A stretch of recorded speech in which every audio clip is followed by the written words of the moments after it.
All right, today we're going to start this little painting of a whale with its baby using the wet on wet technique. So I've got my 1.5 inch watercolor brush ready, and I've got my palette, my water, and my other brushes over here to the side.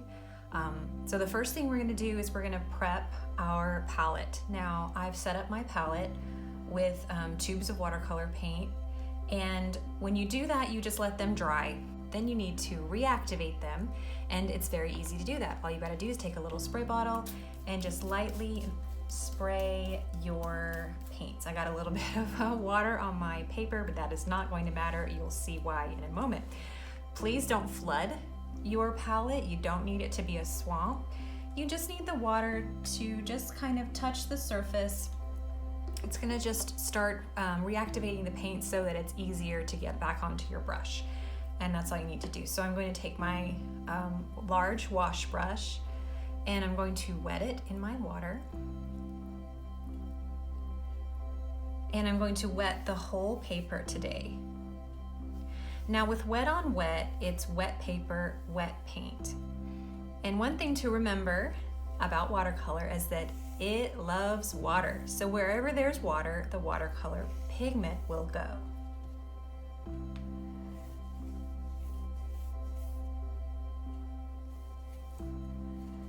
So because of that, you can actually just wet a portion of the paper and that will contain the water. And we're gonna do that later, but for now I'm gonna show you what happens if you wet the entire paper. Now, you can tell the paper is starting to buckle slightly. I have my paper secured to a gator board, which is a resin-coated foam core with some staples. I like this technique because if I ever want to preserve the edges of my paper, the staples just leave tiny dots, which are easily covered with some paint, and I can preserve the deckled edge in framing. I don't have to cover it with a mat. So if you tape your edges, you will have a nice white border if that's what you prefer. I'll do another video on how to secure your paper to a board to help it dry flatter. So with this gator board, I don't necessarily have to stretch my paper. I can, but I just stapled this paper dry, and it will dry itself relatively flat. And so I think I'm going to use ultramarine blue, which is a nice, just kind of almost like a royal blue on the purple end of the scale. It's a cooler blue. And I'm also going to use a little bit of phthalo, which is a little bit more of a turquoise. It's a little more green, and I like to mix them. I think they make a really beautiful blue when they're mixed. So I'm just going to get out. I'm not worried about them mixing too much on my palette. I do this all the time. So for me, it's not a problem. But if that bothers you, rinse out your brush in between touching colors. All right, so that's plenty of blue. Notice that in my palette, it is not just sopping wet.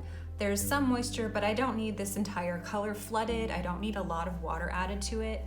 I will adjust the water on my brush as I need it. I just want the pigment here, and I need it to be kind of flowy so I can grab it, but that's it. So what I'm gonna do is I'm gonna create a type of wash. And a wash just means one color consistently across an area. And I wanna show you a couple of things that wet on wet does. So I am not going to paint from edge to edge. I'm gonna leave a soft edge because that's a nice thing that watercolor can do. So I'm gonna start with some pigment loaded on my brush, and I'm gonna start below the figures here. And I wanna kind of create a nice little vignette. So I'm just going to do this. And as I go across the top of these, I'm just gonna create this a little bit like that.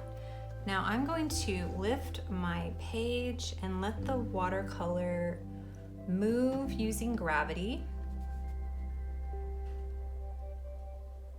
I'm just gonna be patient and let it go.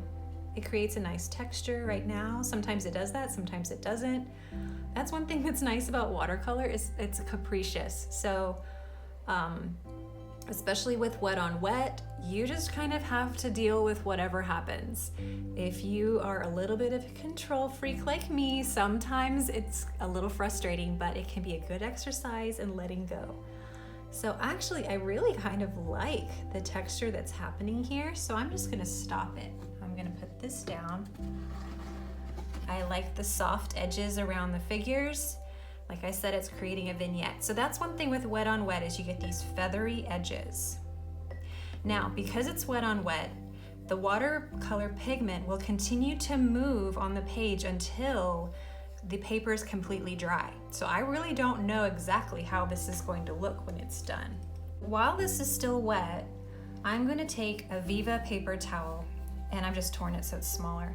I like these because they don't have pattern, so that if you use them, you're not stamping the pattern of a paper towel on your paper.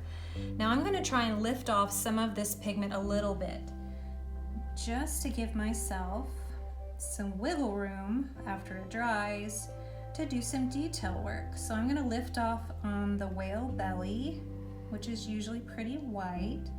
I'm gonna be gentle about it. I don't need to scrub. I don't wanna damage the paper. I actually kind of like that it's creating this cute little texture with my finger.